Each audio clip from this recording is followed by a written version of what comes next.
زمین و زمان ہے آپ کے لیے، مکین و مکان سب کو ہونا، زمین و زمان ہے آپ کے لیے، مکین و مکان آپ کے لیے۔ سچا ہے ہمارا مالک اور سچا ہے ہمارا خالق، کے سوا اس واحد یکتا کی کوئی عبادت کے لائق نہیں، اور سچے ہیں اس کے پیارے حبیب صلی اللہ علیہ وآلہ وسلم کہ جو اللہ کریم تک پہنچنے کا واحد ذریعہ اور وسیلہ ہے۔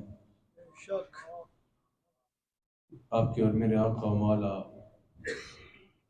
حضرت سیدنا و مولانا محمد رسول اللہ صلی اللہ علیہ وآلہ وسلم کہ جن کے ذکر کی اس خوبصورت محفل میں اور آپ حاضر ہیں۔ الحمدللہ ہمارے شیخ تشریف فرما ہے۔ میں پیغام کی حد تک اپنی بات کو رکھنا ہے، آپ سب کی اس گفتگو میں بھرپور توجہ درکار ہوگی۔ آج یوم اور عرس ہے جو اس عنوان سے اس محفل کو نسبت دی گئی، حضرت خواجہ خواجگاں حضرت خواجہ حبیب الرحمن رحمۃ اللہ تعالی علیہ کا آپ کے یوم اور عرس سے اس محفل کو نسبت دی گئی، تو اس حوالے سے چند باتیں آپ کے ساتھ کرنی ہے۔ آپ کی بھرپور توجہ ہر بات پہ درکار ہوگی۔ اگر ہم اللہ والوں کا کوئی عرس ہو یا یوم ہو، ان کے مزار مبارک پر جا کے اس کا انعقاد کیا جائے یا کسی بھی اعتبار سے مجالس کا ان کی نسبت سے اہتمام کیا جائے، تو اس کا مقصد یہی نہیں ہوتا کہ اگر مزار پہ جائیں تو بس مزار پہ جائیں، چادر چڑھائیں اور چادر چڑھا کے ایک رسم پوری کر کے واپس آ جایا جائے، یا اگر ان کا ذکر ہو تو فقط ان کی مناقب پڑھ کے، منقبت پڑھ کے اور ان کی چند کرامات سنا کر بات کو ختم کر دیا جائے۔ یقیناً ان کی مناقب پڑھنا، ان کا ذکر کرنا، کیونکہ وہ اللہ تعالیٰ کی بارگاہ میں مقبول ہوتے ہیں، تو جب اللہ کے مقبول بندوں کا ذکر کیا جائے تو اللہ کے رحمتوں کے نزول کا باعث بنتا ہے۔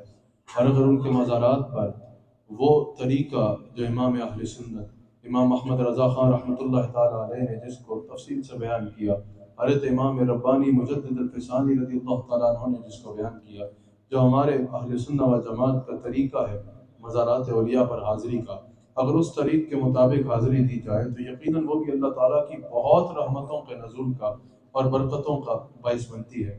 لیکن ان اللہ والوں کی، کیونکہ میں نے بتایا کہ آج حضرت خواجہ حبیب الرحمن رحمۃ اللہ علیہ کے عرس کی نشست ہے، تو ان اللہ والوں کا مقصد صرف یہی نہیں ہے کہ اگر ان کے مزار پہ جایا جائے تو چادر چڑھا کے آ جایا جائے یا ایک رسم کو پورا کر کے آ جایا جائے، اور اگر ان کا عرس دنیا میں کہیں بھی سجایا جائے تو بس مناقب پڑھ کے اور کرامات کی حد تک بات کر کے بات کو ختم کر دیا جائے۔ میں نے بتایا وہ ذکر بھی جو ہے وہ اچھا ہوتا ہے، برکت کے نزول کا باعث ہوتا ہے، لیکن اللہ والوں کا اصل مقصد یہ ہے کہ انہوں نے جو تعلیمات دی، اللہ تعالیٰ کی بندگی کی تعلیم دی، عقیدہ توحید کی تعلیم دی، رسول اللہ علیہ الصلوۃ والسلام کی محبت کی تعلیم دی، ذات رسالت اور عقائد اہل سنت کا جو درس اپنی زندگی میں بیان فرمایا، پھر جس طرح اعمال کا درس دیا، جس طرح اعمال کیے، جو اللہ تعالیٰ کے قریب ہونے کا رستے کو بیان کیا، انسان اس رستے کو اپنائے، اس رستے پر چلے اور اس مطابق اپنی زندگی کو ڈھالنے کی کوشش کرے، یہ ان اللہ والوں کے ذکر کا اور ان اللہ والوں کی نسبت کا اور ان سے تعلق کا اہم ترین مقصد ہوتا ہے، اور یہ ان سے ملنے جب تک اس کو نہ پایا جائے دیگر برکات سے انسان محروم رہتا ہے۔ تو آج حضرت خواجہ حبیب الرحمن رحمۃ اللہ تعالیٰ علیہ کی اس کی تقریب ہے۔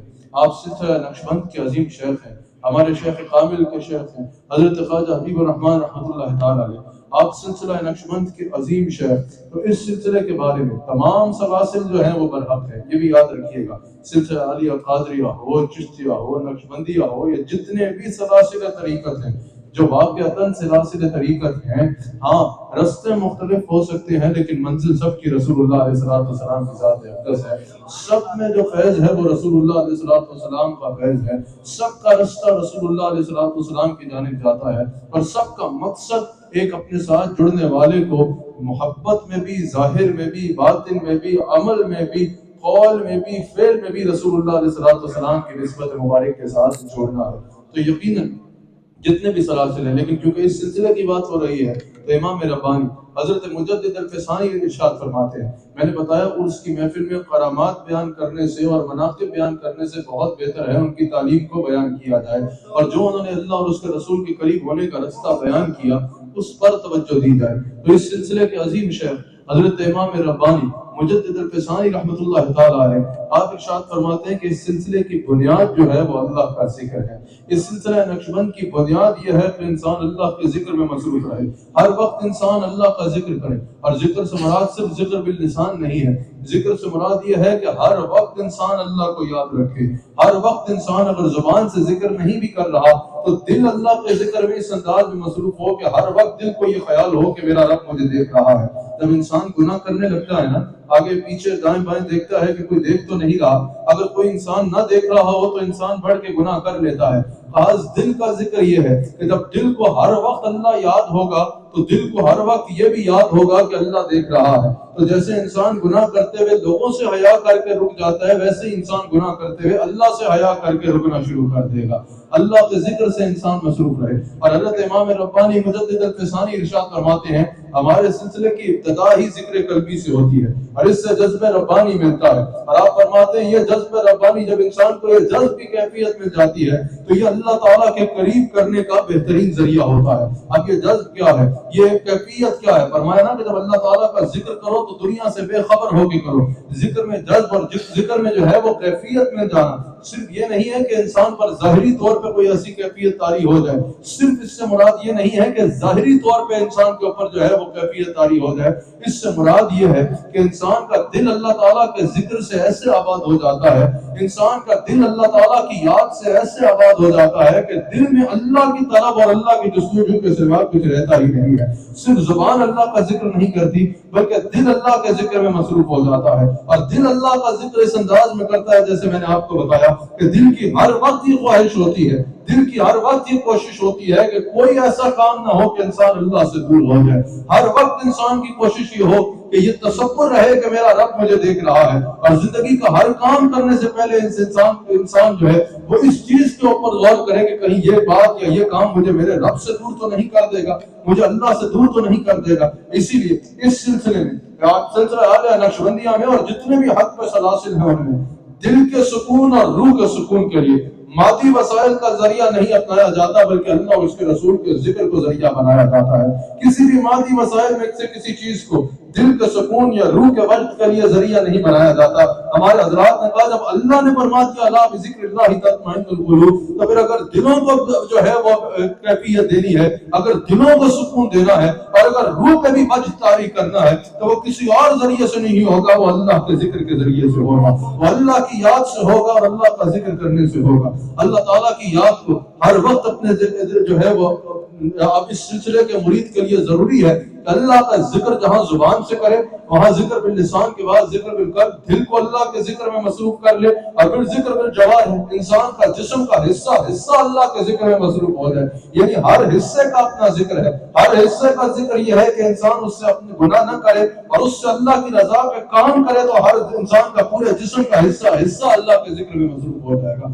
اسی لیے اس سلسلے میں مراقبے کی خاص طور پہ تعلیم دی جاتی ہے، خاص طور پہ اس سلسلے میں مراقبے کا ذکر کیا جاتا ہے کہ مرید جو ہے وہ مراقبہ اپنی زندگی کی عادت بنائے۔ وہ کیا ہے کہ انسان ایک وقت بیٹھ جائے، اب وقت تہجد ہو تو کیا ہی کہنا، اگر روز ہو تو بہت اچھا، کم سے کم ہفتے میں ایک دن تو ایسا انسان رکھے نا، شب جمعہ رکھ لے، سوموار کی شب کو رکھ لے، یا ہر روز وقت رکھ لے۔ اگر تہجد کا وقت ہو تو کیا ہی کہنا، مسجد ہو تو بہت اچھا، ورنہ گھر کا کوئی اکیلا کونا ہو جس میں انسان کو کوئی نہ دیکھ رہا ہو، اس وقت انسان وہاں بیٹھ جائے، ہر تصور سے اپنے آپ کو پاک کر لے، اس وقت مراد رسول دنیا بھی نہ رکھے۔ اس وقت جب انسان اللہ کے حضور حاضر ہو رہا ہو تو اس لیے نہ حاضر منتظر ہو رہا ہو کہ دنیا کی یہ شے مل جائے یا دنیا کی وہ شے مل جائے. کہا کہ یہ سب چیزیں ٹھیک ہے، دنیا بھی مانگنی ہے تو اللہ سے مانگنی ہے، لیکن ذرا یہ تصور کرو نا کہ اگر تمہارے پہ اللہ راضی ہو جائے، اگر اللہ تمہیں مل گیا، جب خدا مل گیا تو خدائی تو ساری تمہارے اشاروں کے تابع ہوگی، پھر کون سی ایسی چیز ہے جو تم سے دور ہو سکے. کہا کہ ایک اکیلے جگہ پر بیٹھ جاؤ، دنیا سے، ذہن سے دنیا کا ہر خیال نکال دو. ذہن پہ اگر خیال ہو تو اللہ اور اس کے رسول کا خیال ہو، اس کے علاوہ کوئی اور تصور نہ ہو، اور پھر انسان اللہ کا ذکر شروع کر دے. پہلے ذہن پہ محنت کرے کہ ذہن میں اللہ کا تصور کے سوا، رسول اللہ صلی اللہ علیہ وآلہ وسلم کے تصور کے سوا کوئی اور تصور نہ ہو. یہ محنت کر کے پھر انسان اللہ کا ذکر کرے، رسول اللہ علیہ السلام کی بارگاہ میں درود و سلام پڑھے. انسان یہاں پر اللہ کا ذکر کر رہا ہوگا، ہر چیز سے بے خبر ہو کہ اللہ کے ذکر میں مصروف ہوگا، وہاں اللہ تعالیٰ اس کو وہ مقام اور وہ مرتبہ عطا فرما دے گا جس کا وہ تصور بھی نہیں کر سکتا. یہی حضرت مولانا عبد الرحمن جامی رحمۃ اللہ علیہ ارشاد فرماتے ہیں. حضرت مولانا عبد الرحمن جامی یہ بھی ایک عظیم نقشبندی شیخ ہے. حضرت عبید اللہ حرار رحمۃ اللہ تعالیٰ علیہ کے تربیت یافتہ اور فیض یافتہ حضرت مولانا عبد الرحمن جامی فرماتے ہیں یا اہل تصوف، اور آپ اپنے مشائخ نقشبند کے بارے میں بھی فرماتے ہیں، اور یقیناً یہ تمام سلاسل کے بزرگوں کے لیے ہے کہ یہ عجیب قافلے کا سالار ہے کہ یہ اپنے ماننے والے کو، اپنے تعلق رکھنے والے کو مراقبے کی تلقین کرتے ہیں. وہ وہاں مراقبے میں بیٹھتا ہے، ہر تصور سے پاک اللہ کے تصور میں اللہ کا ذکر کر رہا ہوتا ہے. اس خاموشی سے اس کو وہاں سے اٹھا کے اللہ کی بارگاہ میں پیش کر دیتے ہیں کہ اس کو پتہ بھی نہیں چلتا. وہ اپنے مصلی پہ بیٹھ کے اللہ کا ذکر کر رہا ہوتا ہے اور اس کو پتہ ہی نہیں ہوتا اللہ اس پر کتنی رحمت فرما رہا ہے اور اللہ اس کو اپنا قرب کی کون سی منزل عطا کر چکا ہے. اللہ اکبر. یہ کب ممکن ہوتا ہے؟ جب بندہ اخلاص کے ساتھ اللہ کو یاد کرتا ہے. اور میں بار بار بتا رہا ہوں، ذکر سے مراد یہ نہیں ہے کہ تسبیح پکڑ کے انسان ذکر کر رہا ہے یا رات تہجد کے وقت جا کے ذکر کر رہا ہے اور باقی سارا وقت اللہ کی نافرمانی ہے. ذکر کی اعلیٰ منزل یہ ہے کہ دل اللہ کا ذکر کرے، اور دل کے ذکر سے مراد یہ ہوگا کہ دل ہر وقت تمہیں ہر گناہ سے پہلے اور ہر نافرمانی سے پہلے یہ یاد کرائے گا کہ تمہارا رب تمہیں دیکھ رہا ہے، اس سے حیا کرو.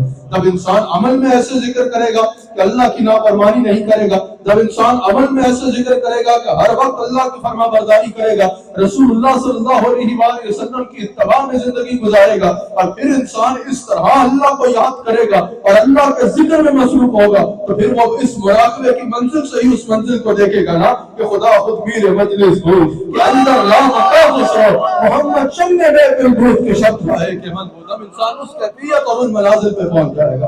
اللہ اکبر. سب سے پہلے کہا کہ ضروری یہ ہے کہ انسان ہر تصور سے پاک ہو کہ اللہ تعالیٰ کی بارگاہ میں حاضر ہو. انسان مراقبے کی صورت میں اللہ تعالیٰ کے ذکر میں مصروف رہے گا کہ اس خاموشی سے اللہ کی بارگاہ میں پیش کر دیتے ہیں کہ بندے کو پتہ ہی نہیں چلتا. ہمارے سلسلے کا عظیم شیخ حضرت بایزید بستامی رحمۃ اللہ تعالیٰ علیہ، آپ کے بارے میں ہے نا کہ آپ کو خبر ملی، میں بتا رہا ہوں یہ کس طرح بندے کو اللہ کے حضور پیش کر دیتے ہیں. اپنے مرید کو مصلی پہ بٹھاتے ہیں. مرید کا کام یہ ہے کہ جیسے شیخ نے اللہ کی بندگی کا حکم دیا ویسے اللہ کی بندگی کرے، جیسے شیخ نے اللہ تعالیٰ کے ذکر کا حکم دیا ویسے اللہ کا ذکر کرے. آج لوگ کہتے ہیں نا بھی وابستہ تو ہے، فیض نہیں ملا. کہا بیت میں جو وعدے کیے وہ پورے کیے؟ کہا نہیں، وہ تو پورے یاد بھی نہیں ہے. کہا جس طرح اللہ کے ذکر کی تلقین کی وہ ذکر کیا؟ کہا نہیں، وہ تو صحیح سے یاد بھی نہیں ہے. کہا 5 وقت کی نماز بھی پڑھی؟ کہا ہاں اس میں بھی سستی ہو جاتی ہے. تو پوچھا بھائی کوئی ایسی دکان ہے جہاں قیمت دیے بغیر سودا مل جائے؟ کہا نہیں. تو کہا تم نے اللہ کے قرب کو اتنا سستا سودا بنایا ہوا ہے، بندہ مٹ جائے نہ آقا پہ وہ بندہ کیا ہے، پھر بے صبر ہو تو غلاموں سے وہ عطا کیا ہے. ایک بار ذرا سے راستے میں چل کے تو دیکھو. صرف پیر صاحب کی تصویر گھر میں لگا لی اور پیر صاحب کو جو ہے سال میں ایک دفعہ جا کے دیکھ لیا اور مزار شریف پر جا کے چادر چڑھا کے آ گئے تو سمجھو تصوف کا سارا فیض مل جائے گا؟ نہیں، اس طرح بندگی کرنی ہوگی جیسے پیر صاحب نے کی. جب پیر صاحب کو خود سجدے کیے بغیر مقام نہیں ملا تو آپ کو ویسے آسمان سے مل جائے گا. سمجھ آ رہی ہے؟ پیر صاحب خود اگر اعمال چھوڑ دیں گے تو وہ پیر صاحب نہیں رہیں گے. اگر شیخ صاحب خود شریعت چھوڑ دیں گے تو وہ شیخ صاحب نہیں رہیں گے. جتنے بڑے شیخ صاحب کے صاحبزادہ والا شان کیوں نہ ہو، اگر شریعت پہ قائم ہوں گے تو قابل احترام ہوں گے. شریعت پہ قائم نہیں ہوں گے، انسانیت کے ناطے احترام سب کا کرنا ہے، راہ طریقت میں رہنما بننے کے قابل نہیں ہوگا. سمجھ آ رہی ہے؟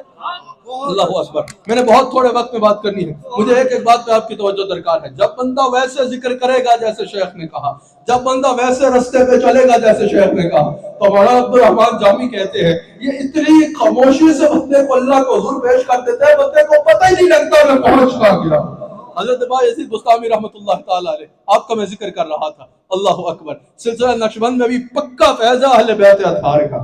ہم جو صدیقی ہے نا، افضل البشر بعد از انبیاء، بالتحقیق سیدنا صدیق اکبر رضی اللہ تعالیٰ عنہ کے مرید سلسلہ نقشبند والے، ہمارے الحمدللہ اللہ کا احسان ہے کہ اللہ تعالیٰ کا ہم شکر ادا کرتے ہیں کہ ہمیں سلسلہ ملا تو صدیق اکبر کا ملا۔ حضرت امام ربانی فرماتے ہیں نسبت جتنی قریب کی ہو اتنی مقبول ہوتی ہے، اور اتنا وسیلہ جتنا پکا ہو اتنی جلدی مقبول ہوتا ہے۔ کہا جب افضل البشر بعد از انبیاء صدیق اکبر ہے، جب صدیق اکبر سب صحابہ کے امام ہے تو سلسلے والے پھر شکر نہ کریں گے؟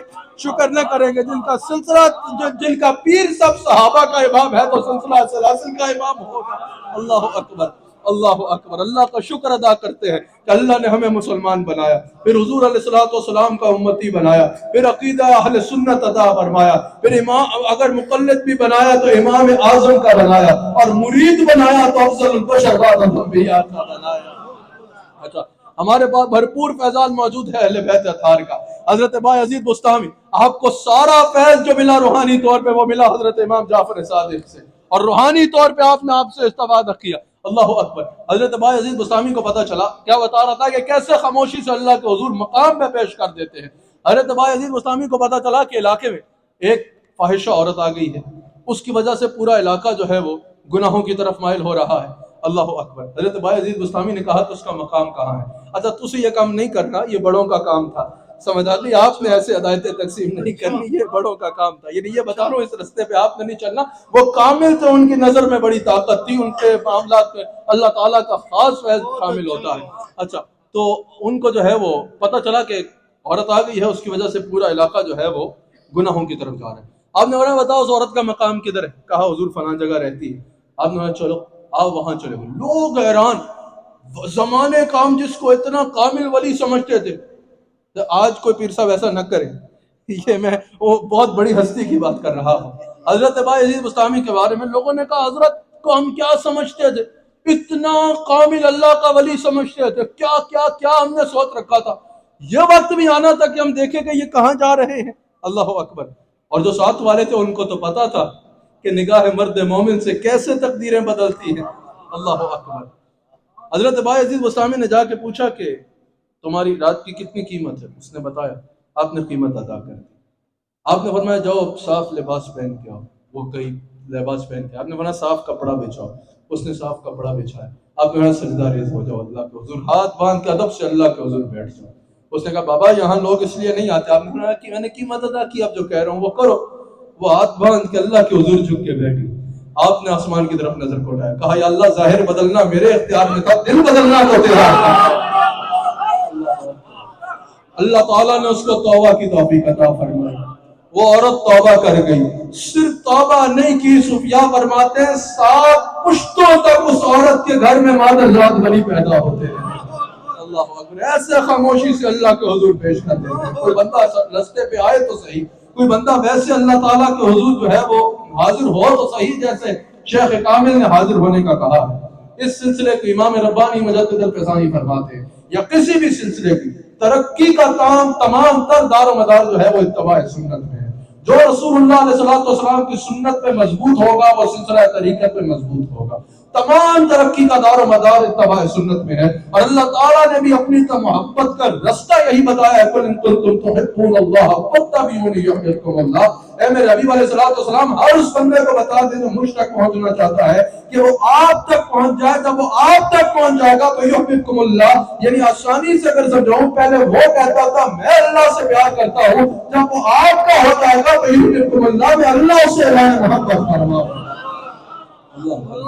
حضرت امام ربانی مجدد الفیضانی رحمۃ اللہ تعالیٰ علیہ ارشاد فرماتے ہیں، صرف تاکہ آپ سمجھ جائیں، اور اس کی محفل میں میرے خیال سے مناقب اور کرامات سے زیادہ بہتر یہ ہے کہ یہ بیان کیا جائے، صرف تاکہ آپ سمجھ جائیں، نہ مناقب سے انکار ہے نہ کرامات سے انکار ہے۔ ان بزرگان دین کی کرامات بھی حق ہے اور ان کی مناقب بھی پڑھی جائیں تو اس سے فائدہ ہوتا ہے، لیکن زیادہ بہتر یہ ہے کہ وہ بات کی جائے جو تعلیم وہ دے کے گئے۔ ایک بار وہ تعلیم اپنا لو، ایک بار وہ زیور اپنا لو جو سب سے ضروری ہے، پھر یہ سارے کام کرو جن سے برکت ہوتی ہے تو بہت اچھا ہے۔ سمجھ آ گئی؟ انسان تعلیمات میں سے ایک بھی نہ اپنائے اور جو ہے وہ برکات والے کام کرتا جائے تو پھر تو سمجھ نہیں لگتی نا۔ اللہ، یعنی نماز پڑھے نہیں اور وظیفے سارے کرے پھر تو سمجھ نہیں لگے گی. مزہ تو تب آئے گا جب پہلے ویسے بنو گے جیسا انہوں نے بننے کو کہا ہے. اللہ اکبر. اب کیونکہ وقت کافی گزر چکا ہے, میں جلدی سے جو بات کرنا چاہ رہا تھا چند منٹ میں آپ کے آگے رکھ کے اپنی بات کو سمیٹوں گا. حضرت امام ربانی مجدد الفسانی ارشاد فرماتے ہیں کہ اس تمام سلاسل کا جو مقصد ہے, جو پیری مریدی کا مطلب ہے, پیری مریدی کا مطلب یہ نہیں ہے,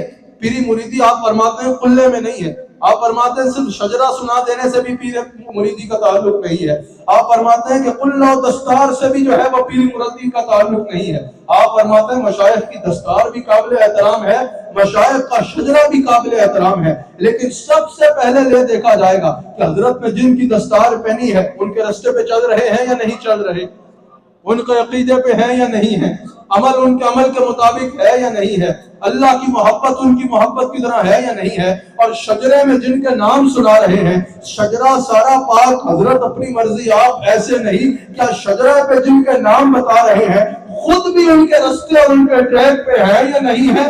اگر خود بھی ان کے راستے پہ ہیں, خود بھی ان کے عقیدے پہ ہیں, خود بھی عمل ویسا ہے جن کا نام شجرے میں سنا رہے ہیں, تو سبحان اللہ. ورنہ انسانیت میں ہر انسان کا احترام ہوگا, طریقت میں اس کو امام نہیں بنایا جا سکے گا. سمجھ رہے ہیں یا نہیں؟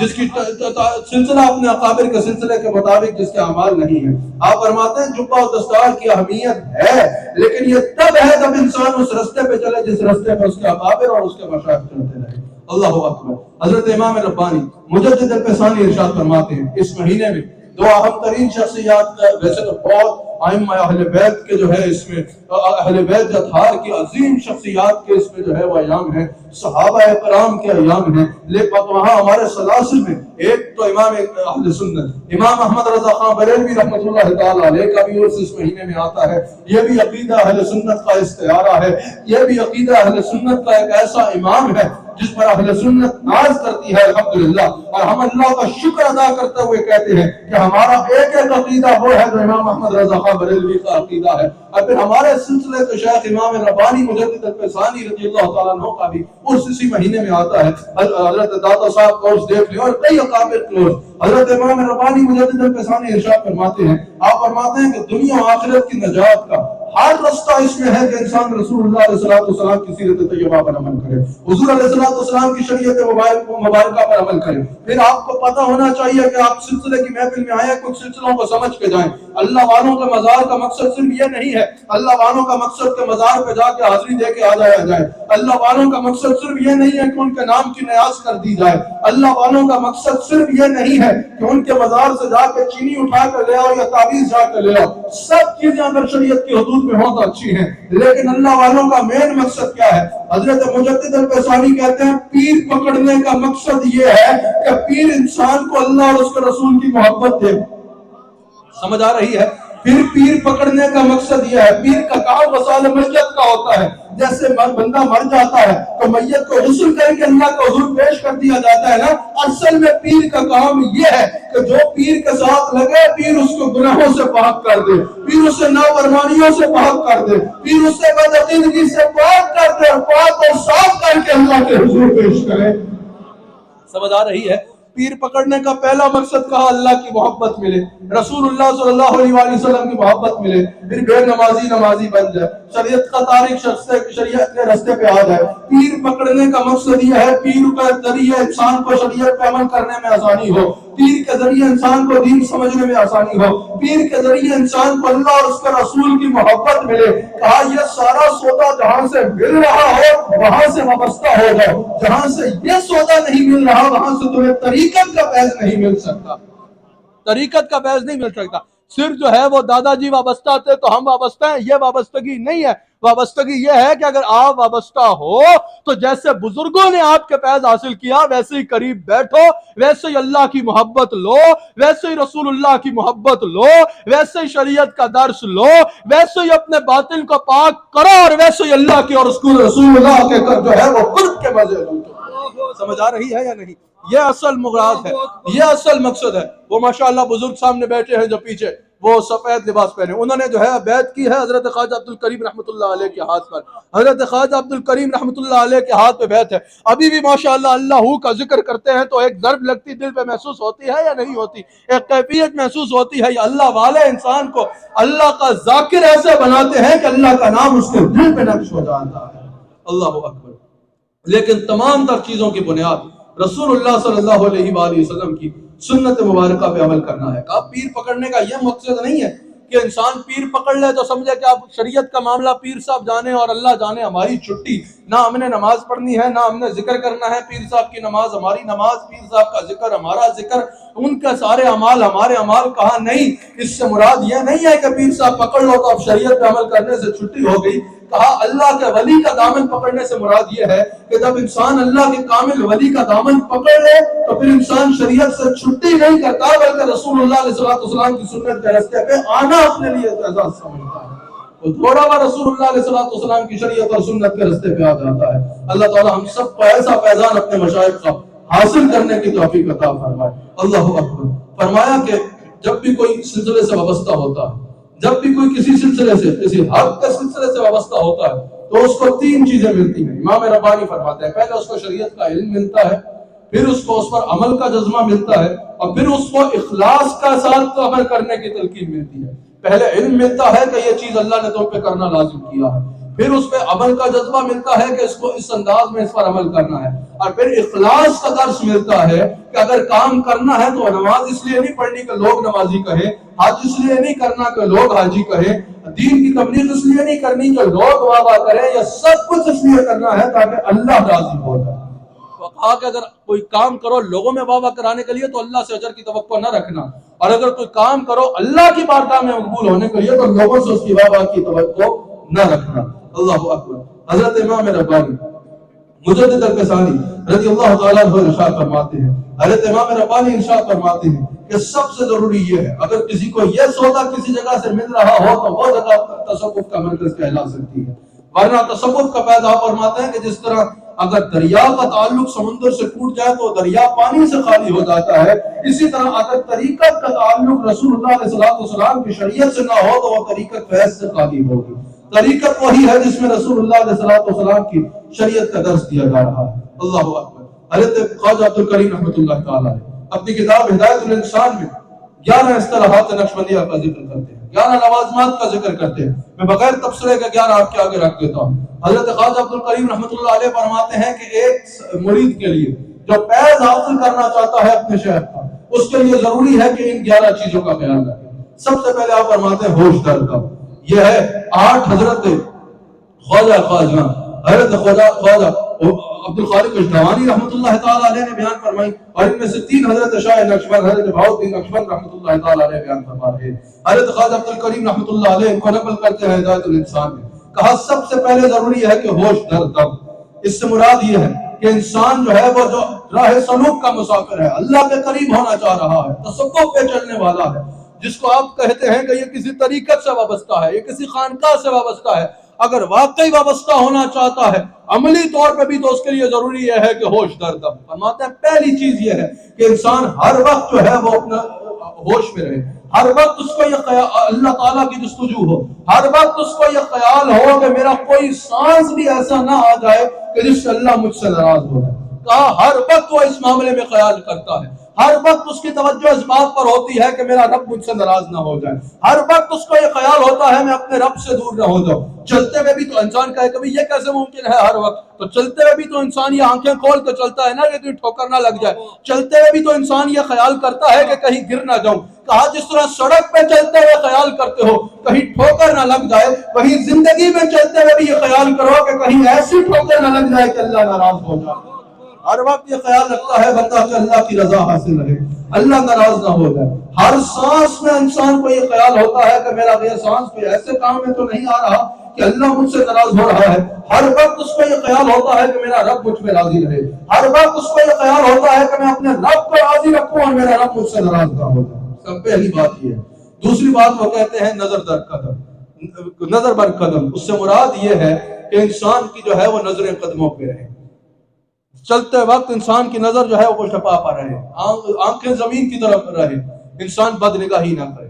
کیونکہ حضور علیہ السلام کا ارشاد ہے نا کہ نظر نیچے رکھنے کا حکم فرمایا، تو فرمایا کہ جو غیر محرم عورتوں کو دیکھ کر لذتیں لیتا ہے اللہ تعالیٰ اس سے عبادت کی لذت لے لیتا ہے۔ اگر عبادت کی لذت چاہیے تو پھر دنیا کو دیکھ کے لذت نہیں لینی۔ اللہ اکبر، کہا کہ نگاہیں نیچی رکھنی ہے، ہر وقت اپنی نگاہوں کو نیچا رکھنا ہے۔ اللہ اکبر، جیسے حضور علیہ السلام نے بار بار اس کی تلقین فرمائی۔ اللہ کریم قرآن کریم میں ارشاد فرماتا ہے، میرے حبیب علیہ السلام مومنین سے ارشاد فرماتے کہ اپنی نظروں کو نیچے رکھیں، یہی ان کے لیے زیادہ پاکیزگی کا باعث ہوگا۔ نظریں نیچے رکھنے کا فرمایا۔ اور حضرت خواجہ عبد الکریم رحمۃ اللہ تعالیٰ علیہ ارشاد فرماتے ہیں کہ نظر میں شیطان کے واروں میں سے سب سے خطرناک وار آنکھ سے ہوتا ہے، کیونکہ باقی اعضاء تب تک گناہ نہیں کر لیتے جب تک ان کو کسی چیز کا ذات مس نہ کیا جائے، لیکن نظر کا معاملہ اتنا خطرناک ہوتا ہے کہ یہ دور سے اپنا کام دکھا دیتی ہے۔ اور کہا اگر انسان نظر کسی چیز پر ڈالے پھر دل مائل ہوتا ہے، پھر دل جب کسی چیز پر مائل ہو تو وہ انسان کے نفس پر حاوی آ جاتی ہے، پھر انسان گناہ کی طرف جاتا ہے۔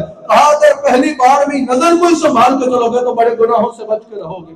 کہا کہ نظر کو نیچا رکھو، نظر کو نیچا رکھو۔ اور اس کا ایک بھی یہ ہے کہ نظر درکت میں رسول اللہ صلی اللہ علیہ وآلہ وسلم کہ انسان کی ہر وقت نظر رسول اللہ علیہ السلام کے نقش قدم پر ہو، انسان رسول اللہ علیہ السلام کے نقش قدم پر چلنا اپنی زندگی کا مراد بنائے۔ جب انسان یہ کام کرے گا تو انسان رسول اللہ علیہ السلام کی محبت کا حقیقتاً عاشق رسول کہلانے کا حقدار ہو۔ پھر کہا سفر در وطن، اس سے مراد ایک تو ظاہری سفر ہے کہ انسان مدینہ منورہ حاضر ہو، رسول اللہ علیہ السلام کے دربار اقدس میں حاضر ہو، اور ایک اس سے مراد روحانی سفر ہے کہ اپنے دل کو اللہ کی جانب سفر کرانا۔ کہا دل کو اللہ کی جانب سفر کرانا کیا ہے؟ وہ یہ ہے کہ انسان اپنے تخلیق کے مقصد کی طرف غور کرے۔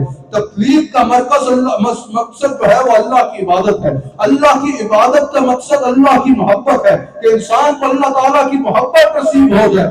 کہا اس سے مراد یہ ہے کہ ہر وقت انسان اپنے دل کو اللہ کی محبت سے آباد رکھے، اور اللہ کی محبت دل میں ہے۔ اس کی دلیل کیا ہوگی کہ انسان عمل سے کبھی اللہ تعالیٰ کی نافرمانی نہیں کرے گا، کبھی انسان اللہ تعالیٰ کی نافرمانی کی طرف نہیں جائے گا۔ کہا کہ اگر تفصیل سے کیونکہ پھر وقت درکار ہوگا، کہا کہ تصوف کے راستے کے جو چل رہا ہے، راہ طریقت میں چل رہا ہے، اس کے لیے سب سے زیادہ ضروری یہ ہے کہ وہ اللہ تعالیٰ اور رسول اللہ علیہ السلام کی نافرمانی نہ کرے، تب اس کا تمام فیض جو ہے وہ میسر آئے گا۔ کہا جاتا ہے راہ طریقت اور ہے اور راہ شریعت اور ہے، یہ کہنا بالکل غلط ہے۔ طریقت ہے ہی اس لیے تاکہ وہ انسان کو رسول اللہ علیہ السلام کی شریعت کے ساتھ جوڑ دے، رسول اللہ علیہ السلام کے قریب کر دے۔ یہ حضرت ابو سعید سے کسی نے کہا نا کہ فلاں شخص اللہ کا بہت بڑا ولی ہے، کہا کیا کرتا ہے؟ کہا ہوا میں اڑتا ہے۔ آپ نے کہا وہ تو مکھی بھی اڑ لیتی ہے۔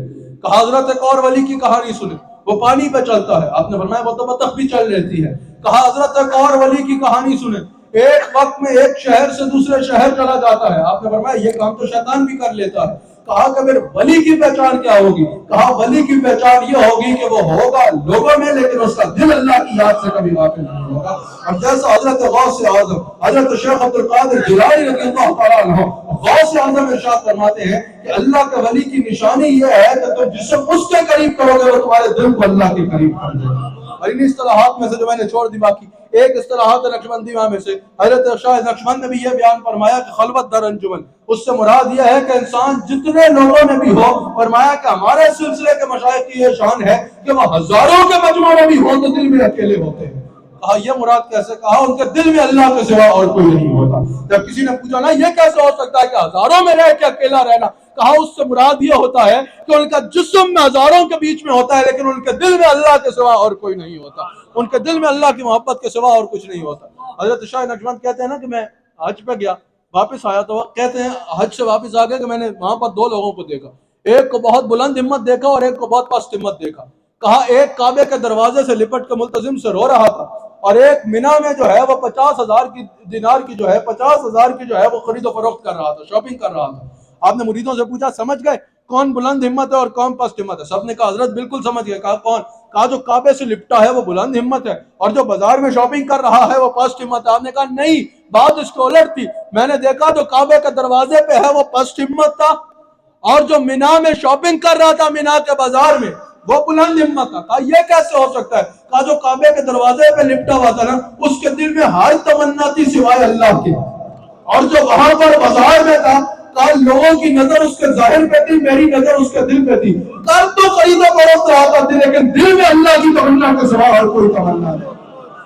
ہاں اس کا مراد صرف یہ نہیں ہے کہ ظاہری جسم جہاں ہو وہاں سے دیکھا جائے گا، اللہ جو ہے وہ دلوں میں دیکھتا ہے۔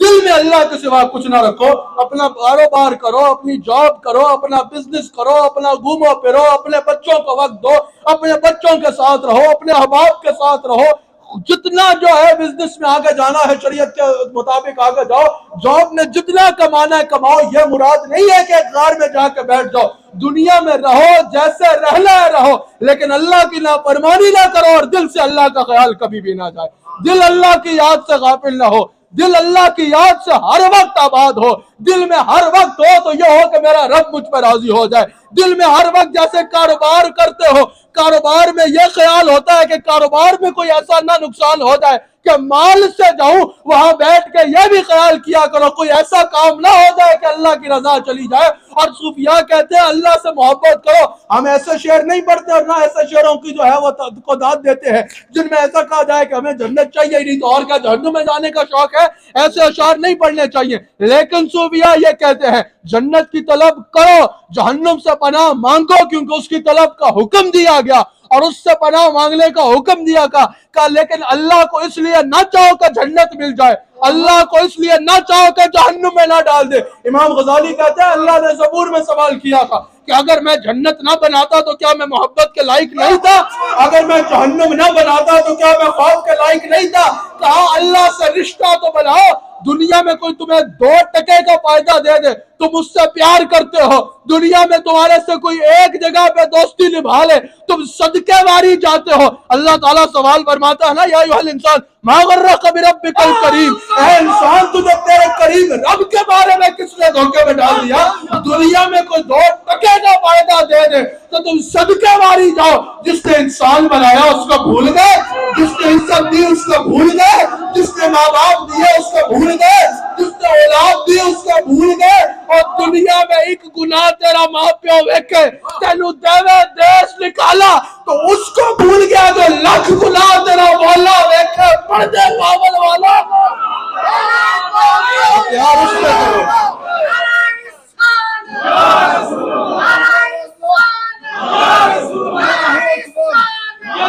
ایک بار اللہ سے پیار کر کے تو دیکھو، پھر اس کی شان کریمی کے حوصلے دیکھے، گناہگار یہ کہتا ہے گناہگار ہوں میں، ایک بار اس سے پیار کر کے تو دیکھو، ایک بار اس سے رشتہ جوڑ کے تو دیکھو، ایک بار یہ تصور لا کے تو دیکھو جو رسول اللہ علیہ السلام نے لانے کو کہا، جو تمام صحابہ کی تعلیم ہے، جو تمام اہل بیت کی تعلیم ہے، جو صوفیاء کا مقصد ہے، ایک بار اللہ سے لا لگا کے تو دیکھو، میرے پیر افضل البشر بعد الانبیاء سیدنا صدیق اکبر کہتے ہیں خدا کی قسم جس کو ایک بار اللہ کے پیار کی لذت آ جائے اس کو دنیا کی کسی اور چیز میں مزہ آتا ہے۔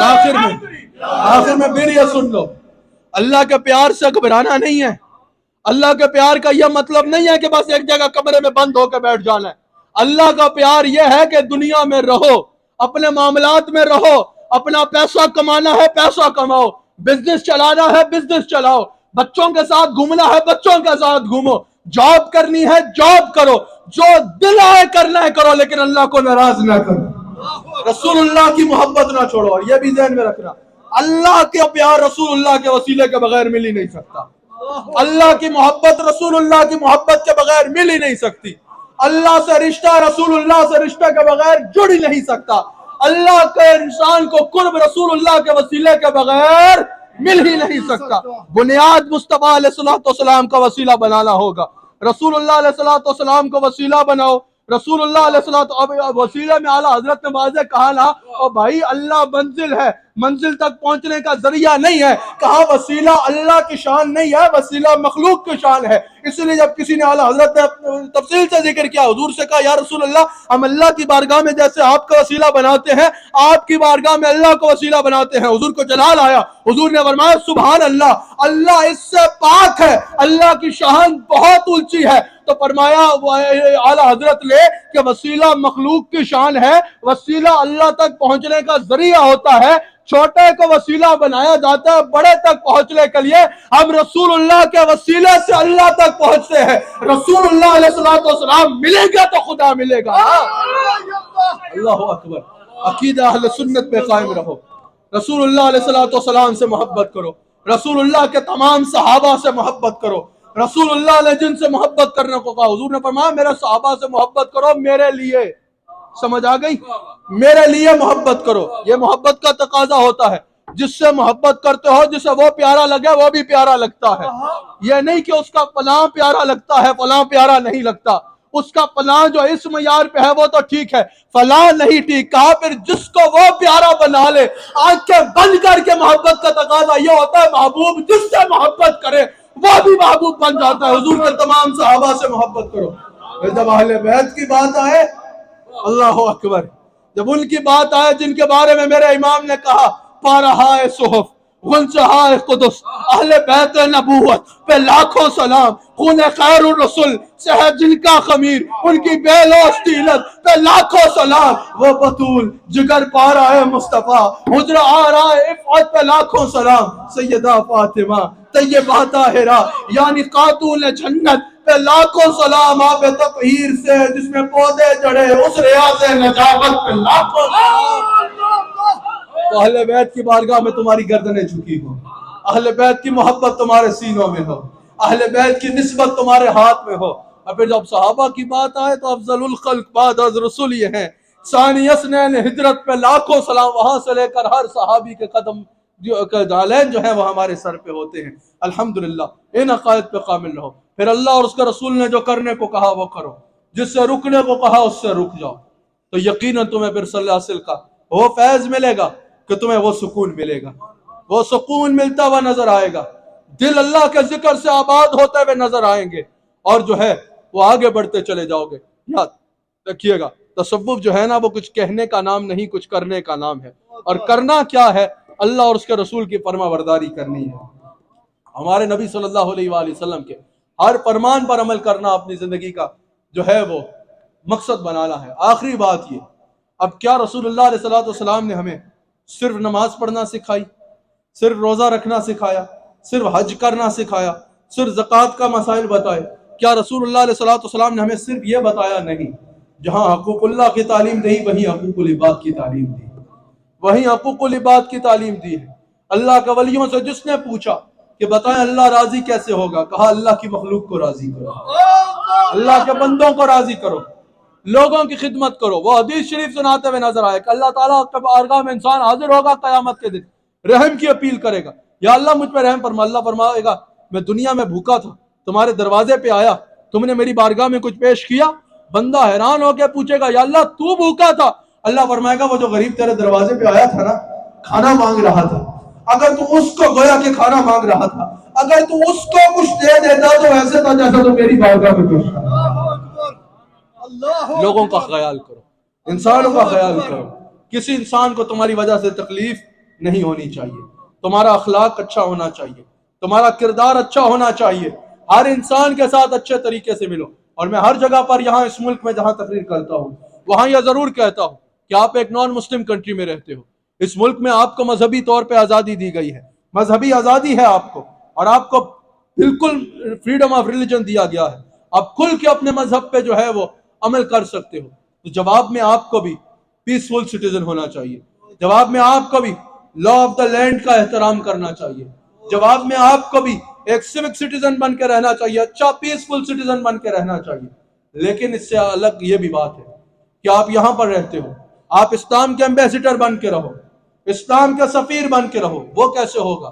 آپ یہاں غیر مسلموں کے ساتھ اچھے رویے کے ساتھ پیش آؤ، ہر انسان کے ساتھ اپنا رویہ اچھا رکھو، ہر انسان کو مسکرا کے ملو، کبھی بھی انتہا پسندی ایکسٹریمزم کی طرف نہیں جانا، کبھی بھی ہارڈ لائنرز نہیں بننا، کبھی بھی ایکسٹریمزم کی طرف نہیں جانا، کبھی بھی ایسے لوگوں کی بات نہیں سننی جو دہشت گردی کی بات کرتے ہیں۔ آپ پیسفل سٹیزن بن کے رہو، ایک اچھا سٹیزن بن کے رہو۔ آپ کا پڑوسی اگر مسلمان نہیں بھی ہے تو اس کے ساتھ اچھے رویے سے ملو، کوئی مسلمان نہیں بھی ہے تو اس کے کام آؤ۔ ہر انسان چاہے وہ جس مذہب سے تعلق رکھتا ہے اس کے ساتھ اپنا اخلاق اچھا رکھو، اپنا کریکٹر اچھا رکھو، اپنا جیسا اچھا رکھو، تاکہ وہ آپ کے اچھے کردار کو دیکھ کے اس کو آپ کے دین کے ساتھ ریلیٹ کرے، اور پھر یہ سوچے کہ اسلام کتنا خوبصورت دین ہے، اسلام کتنا پیسفل دین ہے، اسلام کتنا اچھا مذہب ہے، جس نے اپنے ماننے والے کو مورل ویلیوز کا اتنا اچھا درس دیا ہے، جس نے اپنے ماننے والے کو اخلاقیات کا یہ خوبصورت درس دیا ہے. اور especially if you talk about Sufism, if you talk about tasawwuf, so like when the Christians came to Medina Munawwara and they wanted to do their worship, Rasulullah sallallahu alaihi wasallam allowed them to do their worship in their way. And Rasulullah sallallahu alaihi wasallam said that if you want to do your worship, you can do with Masjid Nabi sallallahu alaihi wasallam. And Rasulullah sallallahu alaihi wasallam allowed them. And Rasulullah sallallahu alaihi wasallam said in Medina Munawwara, when Rasulullah sallallahu alaihi wasallam in their Muslim country, in Muslim state, Rasulullah sallallahu alaihi wasallam said that we will protect the places of worship of Christians.